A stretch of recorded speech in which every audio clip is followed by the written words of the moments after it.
আজ আমাদের জিততে হবে শামীম। এই ম্যাচ আমরা ছেড়ে দিতে পারি না। কোনোভাবেই না, আমরা জিতবো। আজই আমরা আমাদের মক্কা জয়ের দিন।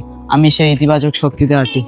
তুমি ঠিক বলেছ, 20 রমজান ইতিহাসের সর্বশ্রেষ্ঠ বিজয়ের দিন, কিন্তু সেই বিজয়ের দিনে বিশেষ কিছু কথা ছিল না। হ্যাঁ, এটি কেবল একটি বিজয় ছিল না, এটি ছিল শান্তির বিজয়, যা 10,000 লোকের এক বিশাল সেনাবাহিনীকে নিয়ে যাওয়ার পরেও এক ফোঁটা রক্ত অস্ত্রপাত ছাড়াই অর্জিত হয়েছে। শত্রুরা যখন ভয় পেয়েছিল, তখন মহানবী সাল্লাল্লাহু আলাইহি ওয়াসাল্লাম অত্যন্ত বিনয়ের সাথে মক্কায় প্রবেশ করে। সত্য, সেই মন যা ঘোষণা করেছিল আজ প্রতিরোধের দিন নয়, বরং রহমতের দিন। নবী সাল্লাল্লাহু আলাইহি ওয়াসাল্লাম এমনকি যারা তাকে বছর পর বছর নির্যাতন করেছিল তারাও ক্ষমা করেছিল।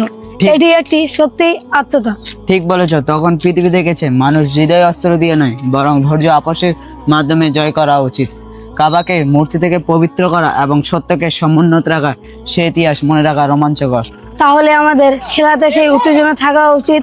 আসুন আমরা সেই খেলাতে আত্মবিশ্বাস ও মর্যাদা সহকারে মাঠে লড়াই করতে থাকি।